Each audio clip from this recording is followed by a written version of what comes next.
Let me thank Sajjan and team for the wonderful opportunity that is given to me today to be a part of this convocation day where a number of graduates are coming out. You're going to be a part of the industry from tomorrow. നിങ്ങൾ അവിടെ പോയി പെട്ടെന്ന് പഠിക്കുകയല്ല, നിങ്ങൾ അത്രയും train ചെയ്ത് വിടുകയാണുള്ളത്.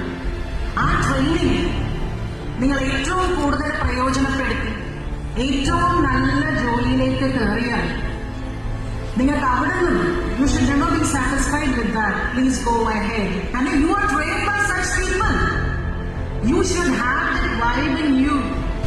എനിക്ക് വേണ്ടിയിരുന്നത് വേറൊന്നുമല്ല. എന്റെ കുട്ടികൾ 4 വർഷത്തിൽ ഇറങ്ങുമ്പോ യൂണിവേഴ്സിറ്റി സിലബസിനോട് കൂടി അവർ ഹാൻഡ്സ് ഓൺ സ്കിൽഡ് പീപ്പിൾ ആയിരിക്കണമായിരുന്നു. I want them to be professionals who have to be hands on skilled. അതെനിക്ക് ശരിക്കും പറഞ്ഞാൽ 15 days internship program right from first year to final year എനിക്ക് ഇവരെ കൂടെ കൊടുക്കാൻ പറ്റി. അത് ഞാൻ അന്നും ചെയ്യുന്നുണ്ട്. ഇന്ന് TKI വന്ന അവിടെയും ഞാൻ ശരിക്കും അവിടെയും ചാർജ് ആദ്യം വിളിച്ചത് സജിനെയാണ്. I want you to come. അവിടെയും സജിൻ വന്നു. ഇപ്പൊ നല്ലതായിട്ട് ആ പ്രോഗ്രാം നടക്കുന്നുണ്ട്. Last day also came. അടുത്ത പ്രോഗ്രാമിനെ കുറിച്ച് ഇൻട്രൊഡ്യൂസ് ചെയ്യാറുണ്ട്. Because I had given him more suggestions. ഇവിടെ വന്നതിന് ശേഷം ഞാൻ പറഞ്ഞു അതും ഇൻക്ലൂഡ് ചെയ്തു എന്ന് പറഞ്ഞു വന്നു. ആ ഒരു വൈബ്രൻസിയാണ് ഇന്ന് പ്രൊഫഷണൽ സ്റ്റുഡൻസിന് വേണ്ടത്. നമുക്കിനി പതുക്കെ ഓടാനുള്ള സമയമൊന്നുമില്ല. പതുക്കെ ഓടിയാൽ നമ്മൾ ഒരുപാട് പുറകോട്ട് പോകും.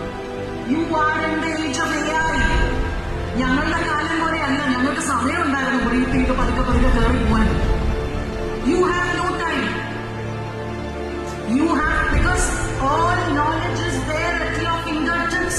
My dear students, നിങ്ങൾക്ക് നിങ്ങളുടെ കൺമുമ്പിൽ തന്നെ നിങ്ങളെ ഫോൺ ചെയ്തെടുത്ത ആൾക്കാർ തന്നെ ഏറ്റവും ബിഗ്ഗസ്റ്റ് ലൈവ് എക്സാമ്പിൾസ്. ഇറങ്ങുന്ന എഞ്ചിനീയേഴ്സിന് they have no practical knowledge.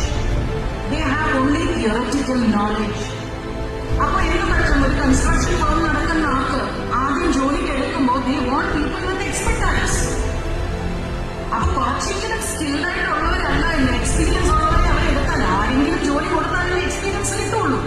അപ്പൊ മിനിമം നോളജോട് കൂടി പോയില്ല എങ്കിൽ നിങ്ങളെ ആരും എക്സാം ചെയ്യും. അപ്പൊ ആ എക്സാം ചെയ്യണമെങ്കിൽ you should have the minimum quality